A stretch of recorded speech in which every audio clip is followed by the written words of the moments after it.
संतों ने इस जीव को हंस का रूप दिया है, क्योंकि ये जीव ईश्वर का अंश है। रामायण के अंदर भी तुलसीदास जी महाराज फरमाते हैं, ईश्वर अंश जीव अविनाशी, चेतन अमल सहज सुख राशि, सो माया वस भयवो गुसाई, बंध्यो कीर मरकट की नाई। ये जीव उस ईश्वर का अंश है, चैतन्य है, आनंदमय है, सुखों की राशि, सुखों का समूह, सुखों का ढेर है। लेकिन ये माया के बस होकर के कीर, तोता, सुआ नलनी पर बैठ कर के और अपने आप को बंधायमान मानता है। किसी ने पकड़ा नहीं उसको, वो अपने आप ही उस नलनी को पकड़ रहा है। और मरकट, बंदर जो होता है, बंदर पकड़ने वाले एक भीड़े मुख की झजरी के अंदर दाने डाल करके एक गड्ढे में दबा देते हैं, और वो बंदर लंबा हाथ कर करके उसमें फंसा देता है, अंदर चने की मुट्ठी भर लेता है। वो मुट्ठी भरी निकलती नहीं, और मदारी आकर के उसके गले में जंजीर डाल करके जब डंडा मारता है तो सीधा हाथ करके निकाल लेता है, और वो बंदर सदा सदा के लिए कैद में आ जाता है। इसी प्रकार ये जीव इस संसार रूपी झजरी के अंदर अपने हाथ फंसाए हुआ है। चाहता है इस संसार को मैं साथ ही लेकर के जाऊंगा, संसार के सुख सदा मैं ही भोगूंगा, परंतु ये तो आज तक किसी ने न पूरे भोगे हैं, न कोई पूरे भोगेगा। सत्य है तो केवल एक प्रभु का नाम ही है। इसलिए इस शब्द के अंदर महाराज ने फरमाया है कि भाई अब तेरा ये जागने का अवसर, तू जागता तो पहले जागता तो तेरा ये हाल ना होता, और अब तेरे को मौका मिला है तो अब जाग। और जागे कैसे? जब तू उस परमपिता परमात्मा के नाम में लागे। गुरबानी के अंदर भी लिखते, उठत बैठत सोवत नाम, कौ नानक सिद्ध भय तिनके काम। उठते बैठते सोते जागते चलते फिरते खाते पीते उस नाम को याद रख, तब ही तेरा कल्याण हो सकता है। आवे तो जाग मुसाफिर जाग भतेरा, सोलिया रे अब तो जाग मुसाफिर जाग भतेरा, सोलिया रे अब तो जाग मुसाफिर जाग, सोलिया रे अब तो जाग मुसाफिर जाग।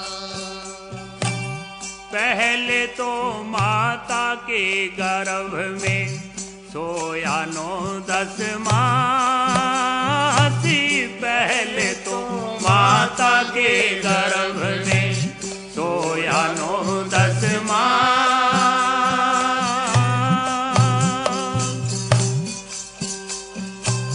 जाग्या नहीं जगाने वाला था वो तेरे पास जन्म हो लिया रे, जाग मुसाफिर जाग भतेरा, सोलिया रे अब तो जाग मुसाफिर जाग भतेरा, सोलिया रे अब तो जाग मुसाफिर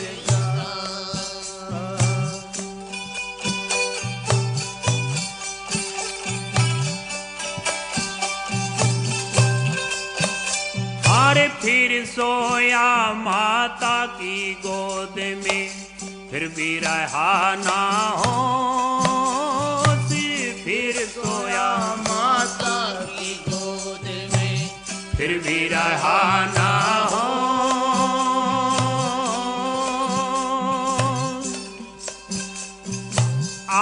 चाले तूने सुके सुहावे, माता तेरी ने सोच माया ने मोह लिया रे। अब तो जाग मुसाफिरी जाग भतेरा सो लिया रे। अब तो जाग मुसाफिरी जाग भतेरा सो लिया रे। अब तो जाग मुसाफिरी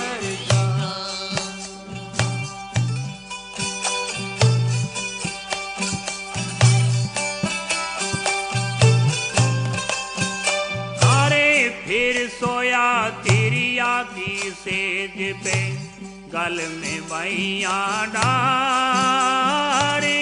फिर सोया तिरिया की सेज पे, गल में बइया डारे।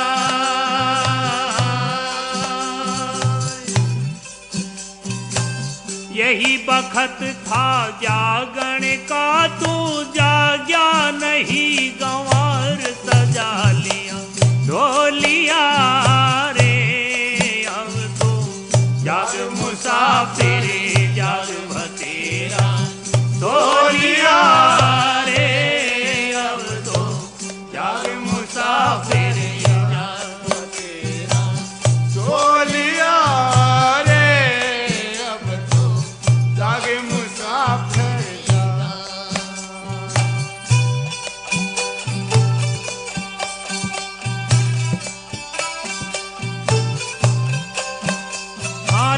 चिता का सोना बाकी रहा, तू सभी जगह लिया तो। चिता का सोना बाकी रहा, तू सभी जगह लिया तो।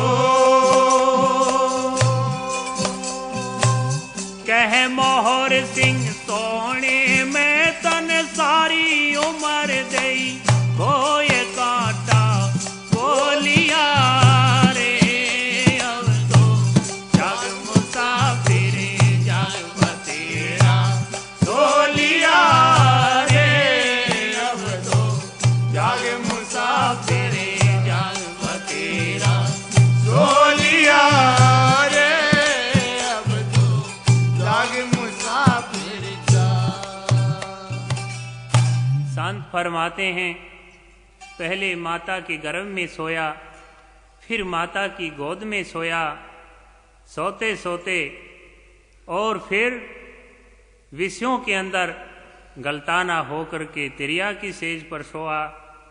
वहाँ पर भी इतना अंधा हो गया कि उस मालिक को भूल गया, जो हर पल हर घड़ी वो परमपिता परमात्मा हमारी संहार करता है। उसको हम बहुत दूर समझते हैं। 5 साल का बच्चा पास में खड़ा हो, उससे ये कितनी कान करता है, कितने अदब करता है कि ये 5 साल का बच्चा खड़ा है, कोई ये देख ना ले।